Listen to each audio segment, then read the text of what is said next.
What's up, guys? So before we get the review going, man, just a big shout out to Vang and QB56 for helping me get the review done a bit faster. So here we go. Final edition Ryan Tannehill, 91 overall ground and pound style, 6'4", 87 speed, 82 awareness, 94 throw mid, 94 throw on the run, 77 play action, 95 throw short, 96 throw power, and 82 deep throw. Now that 82 deep throw is definitely worrisome. Believe me, it did show its ugly face when I played with him. Also has an 85 juke and an 80 spin, so he's mildly effective in the open field. But anyways, man, enough about the stats. Let me show you what he can do on the field. So when I got Tannehill, I knew right away throwing short and throwing mid was going to be no problem whatsoever. As you can see here, throwing short is effortless, which is not really that surprising. Now, when I got him, obviously I knew right away I was going to be comparing him to that final edition Tyrod Taylor, because they're both ground and pound, which fits my style. And, you know, I'm obviously a Dolphin fan, so I'm definitely more biased for Tannehill. But honestly, you know, Tannehill's struggle was the deep throw, which we'll get to later. But as far as the mid throw, as you can see here, was no problem whatsoever. Putting it right where it needs to be, over people's heads, throwing it right in perfectly placed balls. Just look at that. That was just a beautiful pass, right? Thread the needle. And, you know, in terms of who's better, you know, Tyrod Taylor or him. Oh, and this right here, deep throw was really 50-50, and I mean really 50-50. It was either going to be a beautiful pass or a terrible one. That was really about it, and that's a terrible percentage. This right here, he did fumble once for me, and in terms of scrambling with him, very sluggish. You know, remind me a lot of that tribute Peyton Manning that I reviewed. Not that fast. You know, he definitely like drags his feet a bit. You know, does not get a good burst.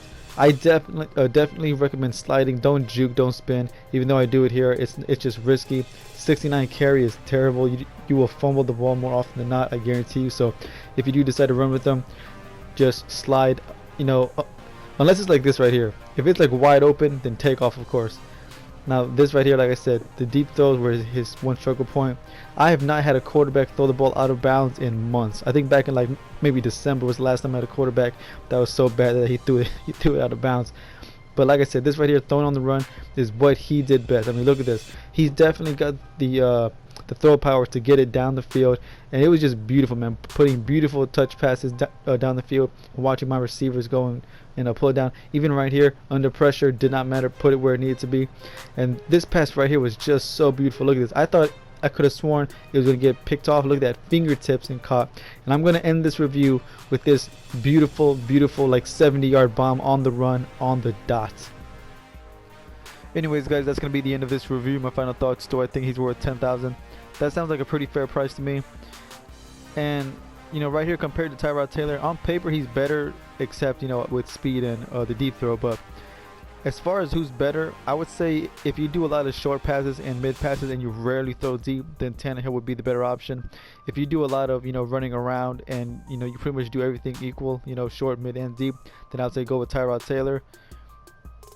And obviously Tannehill's not a top 5 quarterback. He's not even a top 5 budget quarterback in my opinion. Top 10 maybe, a top 10 budget quarterback maybe, assuming you throw the ball, you know, like I said, short and mid throws more than anything. But other than that, you know, not really much of a card, you know, worth trying out this late in the game. It kills me to say that about a Dolphins player, but unfortunately it's true. Anyways, guys, that's going to be the end of that, man. My next review is going to be that campus hero Carlos Rogers, and of course that golden ticket Landon Collins. Those reviews should be coming out very soon, man, so be on the lookout for them. I'll see y'all boys later, man. Peace.